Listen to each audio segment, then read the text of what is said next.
পরমাণু নিরস্ত্রীকরণ চুক্তি করতে ইরানকে রীতিমতো চেপে ধরেছে মার্কিন যুক্তরাষ্ট্র। একদিকে ইরানের পরমাণু ও সামরিক স্থাপনায় ইসরায়েলের হামলা, আরেকদিকে মার্কিন প্রেসিডেন্ট ডোনাল্ড ট্রাম্পের হুঁশিয়ারি। পরিস্থিতি অনেকটাই ইরানের বিপক্ষে চলে গেছে। পরমাণু চুক্তি না মানলে আরো ভয়ঙ্কর হামলার মুখে পড়তে হবে, ইরানকে হুঁশিয়ারি দিয়েছে ট্রাম্প। শুক্রবার ভোরে ইরানে চালানো ইসরায়েলের হামলায় যে ট্রাম্পের মদত রয়েছে তার এই বক্তব্য থেকেই পরিষ্কার হওয়া যায়।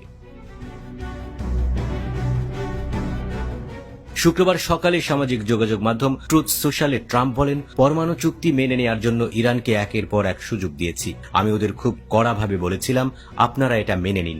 হয়তো তারা চেষ্টা করেছে, হতে পারে প্রায় মেনেও নিয়েছিল, কিন্তু শেষ পর্যন্ত এটা হয়নি।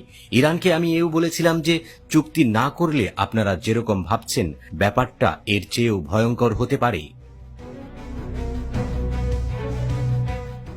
পরমাণু নিরস্ত্রীকরণ চুক্তি না করলে ইসরায়েল ইরানে হামলা চালাতে পারে, আগেই শঙ্কা জানিয়েছিলেন ট্রাম্প। এবার সরাসরি নিজেই ইরানকে হুঁশিয়ারি দিয়ে রাখলেন মার্কিন প্রেসিডেন্ট। ইরানকে পুনরায় সতর্ক করে ট্রাম্প বলেন, ইতোমধ্যে তাদের অনেক কিছু ধ্বংস হয়ে গেছে, অনেকের মৃত্যুও হয়েছে। তাই এই বিরোধের ইতি টানার এখনো সময় আছে, কারণ ইরানে আবারও হামলা হতে পারে। সেই হামলা আরও ভয়ঙ্কর হবে। ইরান সমঝোতা না করলে তাদের কিছুই অবশিষ্ট থাকবে না বলেও হুঁশিয়ারি দেন ট্রাম্প।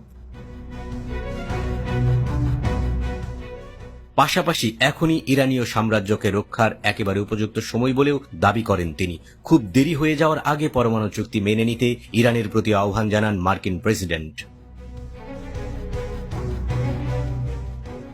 বিশ্লেষকদের মতে এর মাধ্যমে ট্রাম্প স্পষ্টভাবে বুঝিয়ে দিলেন তার দেশ ইসরায়েলের পাশেই রয়েছে। শুধু তাই নয়, ইরানে হামলার বিষয়ে যুক্তরাষ্ট্রের হাত রয়েছে সেটিও প্রমাণ করেছেন।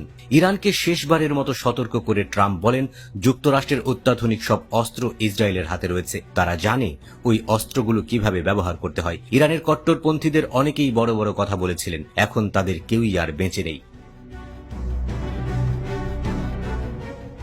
পরমাণু নিরস্ত্রীকরণ নিয়ে এ পর্যন্ত 4 বার বৈঠক করেছে যুক্তরাষ্ট্র ও ইরান, তবে সমঝোতায় পৌঁছাতে পারেনি এই দুই দেশ। আগামী রবিবার ওমানে পরমাণু চুক্তি নিয়ে 5ম দফায় বৈঠকে বসার কথা রয়েছে যুক্তরাষ্ট্র ও ইরানের।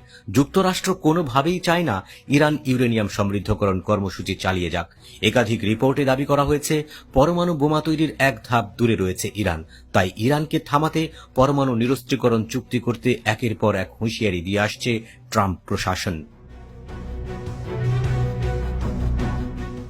তবে মার্কিন হুঁশিয়ারির তোয়াক্কা না করে ইসরায়েলকে পাল্টা হুঁশিয়ারি দিয়েছে ইরান। ইসরায়েলকে কঠোর পরিণতি ভোগ করার জন্য প্রস্তুত থাকতে বলেছেন ইরানের সর্বোচ্চ ধর্মীয় নেতা আয়াতুল্লাহ খামেনি। এই পরিস্থিতিতে মধ্যপ্রাচ্যে নতুন এক যুদ্ধ বাধার সম্ভাবনা তৈরি হয়েছে।